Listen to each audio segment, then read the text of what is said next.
I want to talk to you about a story that on the surface looks like another diplomatic headline about Canada, China, and a meeting at a global summit. You might have seen a clip, maybe a headline flashing across your feed about a conversation between Mark Carney and the Chinese leadership, and thought it was just another moment in the endless churn of international news. But when you look at this as an economist, when you track how economies shift their alliances and restructure their dependencies, you start to see something much bigger unfolding. And the deeper story here is not about one meeting or one handshake. It is about a country that has spent decades playing a secondary role, suddenly trying to reposition itself in a world that is reorganizing more quickly than most people realize. If you are in Canada or you rely on Canada's economy in any way, this isn't a side note, it's a fundamental question about where your job, your energy supply, and your standard of living fit into a changing global order. What actually happened is straightforward enough.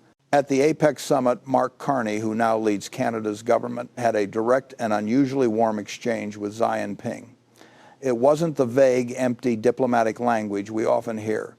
It was specific. It was future-oriented. It signaled that channels between the two countries, which had been frozen for years, might finally be opening in ways that could reshape trade, investment, and industrial strategy. Carney suggested that certain opportunities, basically impossible a day before, were suddenly back on the table. And if you've watched the deterioration of the Canada-China relationship over the past decade, you know exactly how surprising that is. To make sense of this, though, you and I have to step back and understand the economic context.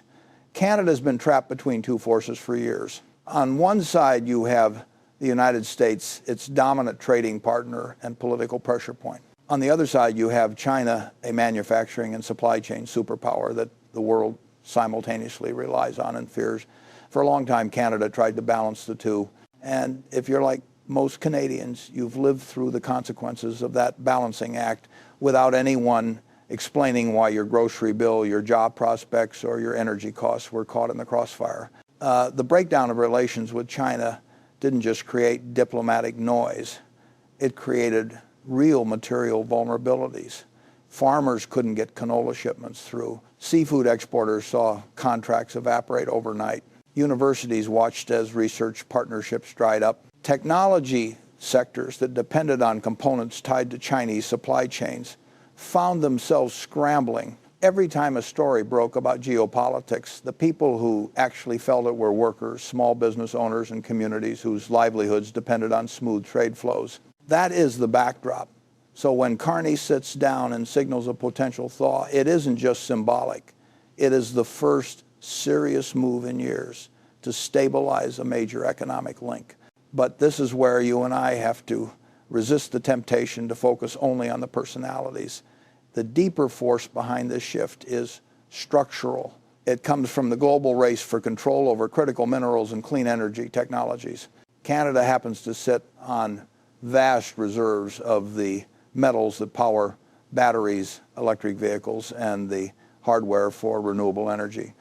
These minerals are the backbone of the energy transition, and the country that secures stable access to them shapes the next era of industrial power. China has dominated this sector for decades, not because of luck, but because of coordinated industrial planning, hefty investment, and an understanding that the country that refines its processes and manufactures the building blocks of modern technology will have enormous leverage over global economies.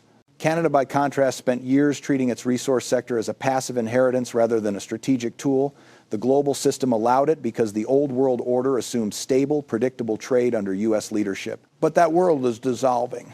Supply chains are being reshored, de-risked, and politically reorganized. And countries with strategic resources are suddenly realizing they can use them for bargaining power. This is what Carney is reacting to. He is trying to move Canada from being a rule taker to being a rule maker, from being a junior partner to being a more autonomous actor. And if you are wondering why now, it's because the global demand for these minerals is exploding. And for once, Canada has something the world desperately needs. The question is whether the country will simply dig these minerals out of the ground and sell them cheaply, or whether it will invest in processing, manufacturing, and research so the value stays within Canadian borders rather than being captured elsewhere. That is where China enters the picture, because whether people like it or not, China is far ahead in refining and manufacturing the technologies that turn raw minerals into usable products. And if Canada wants to build its own capacity quickly, it has to negotiate partnerships, investments, and access to technology from countries that already dominate the field. That's where the opening at APEC becomes economically significant. Not because Canada wants to align itself fully with China, but because refusing to engage would mean forfeiting a once-in-a-generation industrial opportunity. So when you hear that a single meeting changed what was possible within 24 hours, it isn't about personalities impressing each other. It is about economic actors recognizing that the balance of global power is shifting and that Canada is trying to place itself in a position it has not occupied in modern history. You might be thinking about how this affects your daily life. And that is exactly the right question to ask, because what we are really talking about here is whether Canada becomes a country that shapes its own economic future or one that continues to absorb the consequences of decisions made elsewhere. When a nation depends on a single dominant trading partner, as Canada has depended on the United States for decades, it loses the ability to chart an independent course. Every policy, every investment decision, every industrial strategy must be calibrated around keeping the dominant partner happy. For workers, that translates into fewer choices, fewer industries, and fewer opportunities to diversify the economy. Carney's move is an attempt to escape that trap, not by abandoning the United States, but by reducing the structural imbalance.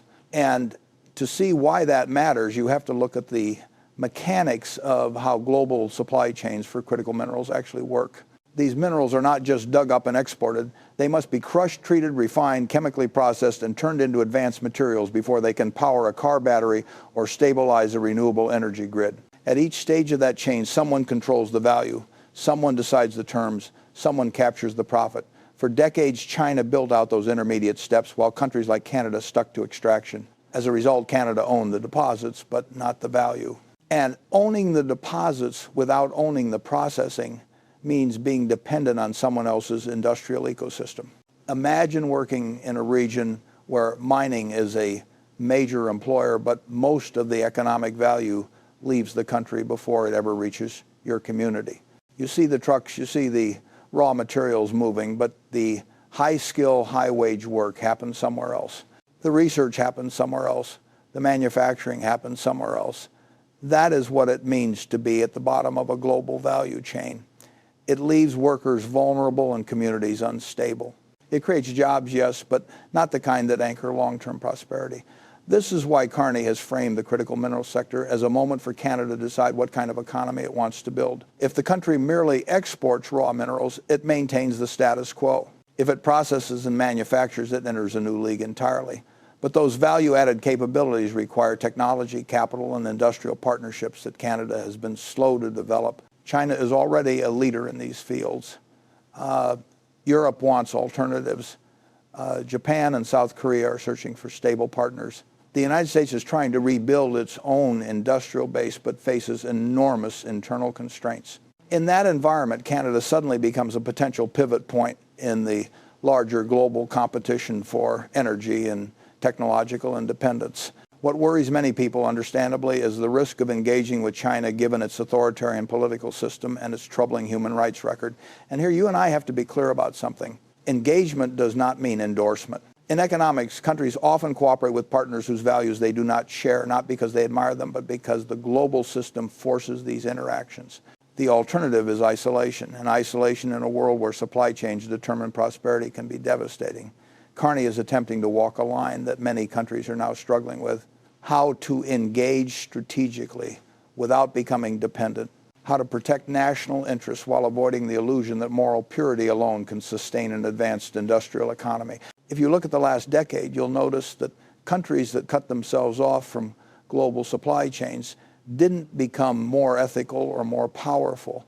They became more fragile. Workers bore the brunt of that fragility. Prices rose, industries atrophied, investments were delayed, and the countries that participated in global trade even imperfectly captured more of the growth. It doesn't mean every trade relationship is wise. It does mean that refusing to engage rarely solves the underlying issue.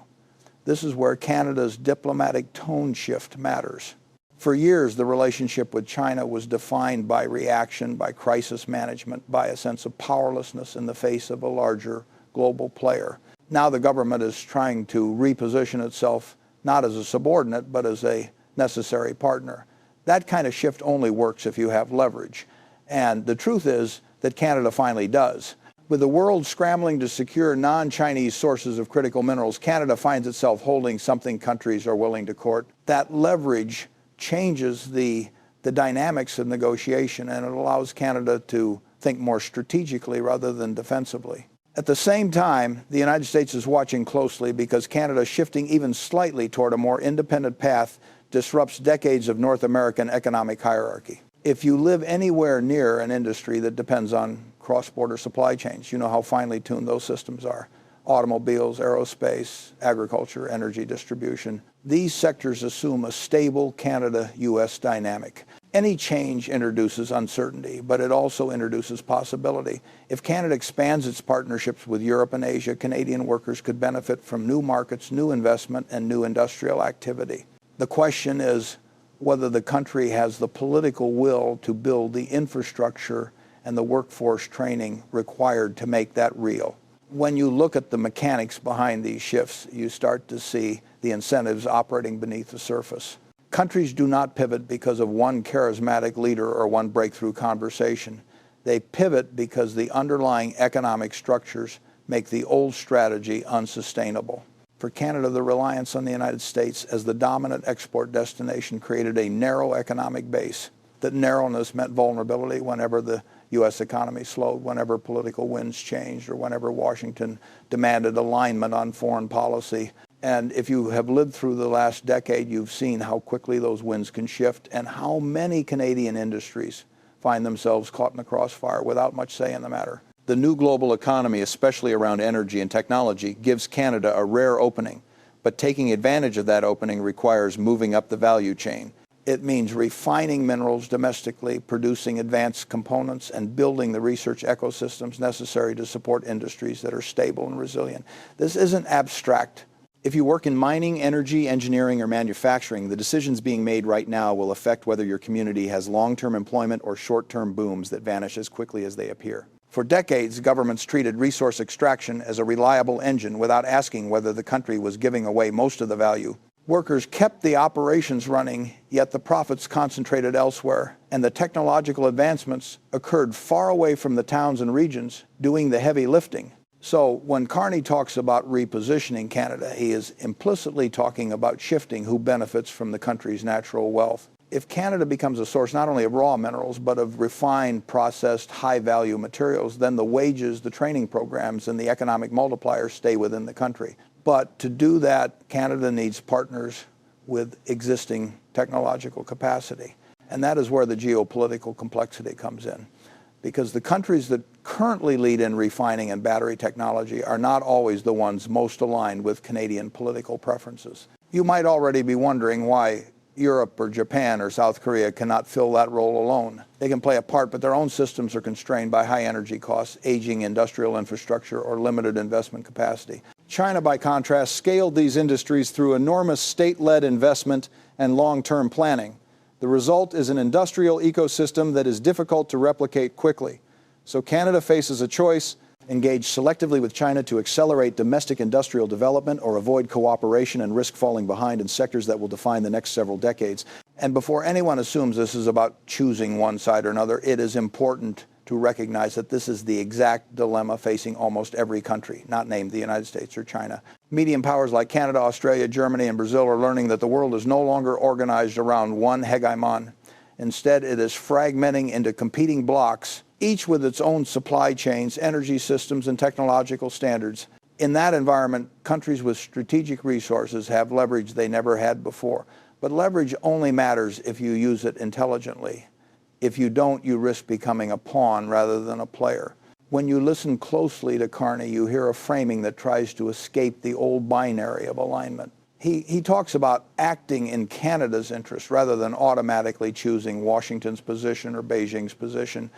That may sound obvious, but in international economics, it is actually quite radical. For decades, Canada's economic identity has been tied to its role as a reliable U.S. partner. Now, the bet is that the country can be more flexible, building relationships with multiple major economies while keeping enough autonomy to avoid being subsumed into any one country's strategic priorities. This approach comes with risks. Washington expects loyalty, and a Canada that does not automatically fall in line could face pressure on everything from defense to automotive rules to energy pipelines. Meanwhile, China is known for using economic leverage to extract political concessions. Navigating that tension requires a level of strategic sophistication that Canada has not always demonstrated, but it also requires something deeper. The willingness to admit that the old model is no longer viable and that the country must diversify its trade and investment relationships to remain stable in a world of intensifying geopolitical rivalry. At the same time, the human side of this story cannot be ignored. When relations with China froze, thousands of Canadian workers felt the impact directly. Farmers saw markets disappear. Fisheries operations lost access to buyers they had relied on for years. Universities struggled with sudden drops in international students, especially in programs that depended on those tuition revenues to stay afloat. Workers in manufacturing watched as global supply chain disruptions led to layoffs or reduced hours. When the headlines talk about diplomatic disputes, it is ordinary people whose livelihoods get squeezed. And in every corner of the economy, you can find someone who could tell you exactly how these geopolitical tensions translated into stress at the kitchen table. Reopening communication with China does not immediately undo that harm, but it does give those sectors a path forward. It also reminds us that diplomacy is not some abstract game played by elites. It shapes the economic environment that determines what kinds of jobs exist, how much workers can earn, and whether families can rely on stable incomes. That is why these shifts matter. Not because they change the choreography of summit meetings, but because they change the material conditions under which people actually live. When we zoom out and look at the broader consequences of this shift, you start to see how deeply it touches every layer of the economic system. The global race for critical minerals is not just about batteries or electric vehicles. It is about which countries will hold industrial power in the 21st century.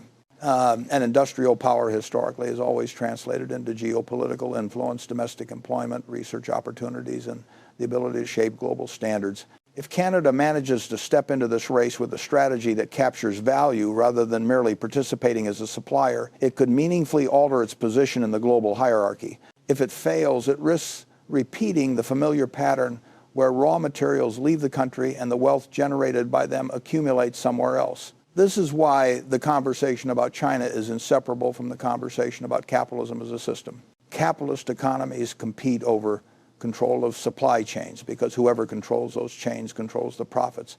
And those profits do not just determine shareholder dividends. They determine which societies have the tax base to fund public services, which governments have the leverage to negotiate trade agreements, and which workers have access to skilled, stable jobs. When people talk about the decline of manufacturing in North America, underneath that decline is the simple fact that the high-value parts of production, assembly, processing, component design moved overseas, while raw extraction and low-value activities stayed behind. If Canada wants to avoid repeating that cycle with critical minerals, it must treat this moment as the inflection point that it is. You might already be thinking about whether Canada has the political capacity to make these long-term investments, especially when governments change and policies swing back and forth. That is a real concern.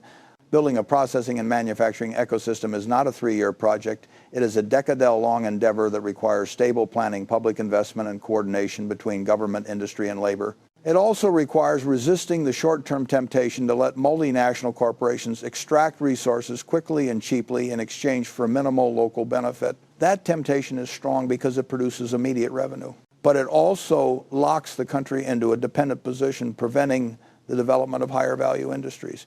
The story becomes even more complex when you look at how class dynamics fit into all of this. Workers in the resource sector often carry the economy on their shoulders, yet they rarely receive the long-term stability or training that would allow them to move upward in the industrial hierarchy. Communities dependent on extraction experience booms when commodity prices rise and painful downturns when they fall. If Canada invests in refining and manufacturing, those workers could transition into more stable, higher-skilled positions, but that requires planned investment in apprenticeships, technical education, and regional development, not just press releases about innovation. And if you've lived through periods where industries collapse without providing alternatives, you know how devastating it can be when promises of economic transformation never materialize. engagement with China has to be understood through this lens. It is not simply about diplomacy. It is about whether Canada can acquire the technological capabilities needed to develop full supply chains at home. China is one of the few countries that has mastered these capabilities at scale. Europe has sophisticated industrial capacity but struggles with high input costs and energy instability. The United States has immense potential but often focuses on domestic reshoring in ways that leave little room for partners. Canada needs to navigate all these relationships without becoming trapped by any one of them. That is the delicate balance Carney is attempting, and it reflects a recognition that the old world order, where one country dominated global trade rules, is fading fast. A fragmented global economy also means that medium-sized countries must think differently about their role. They cannot rely on predictable trade flows, stable commodity prices, or guaranteed access to foreign markets. Instead, they must build resilience, develop skills, and strengthen domestic production so that workers are less exposed to external shocks. For Canadians, that could mean more opportunities in industries linked to energy storage, renewable power, or advanced manufacturing. But it could also mean more competition, more pressure to innovate, and more political debates about which international partnerships are acceptable or strategic. Another layer to consider is the human impact beyond workers in extraction or manufacturing. When geopolitical tensions disrupt supply chains, consumers feel it through rising prices, shortages, and delays. Businesses feel it when they cannot source components. Universities feel it when research partnerships fall apart. Local governments feel it when regional industries suffer. These disruptions do not happen in isolation. They ripple outward, affecting families and communities who never thought international politics had anything to do with their daily lives. And that is precisely why it is so important to understand what is happening now, because the decisions being made in diplomatic rooms will define the stability of Canadian households for years to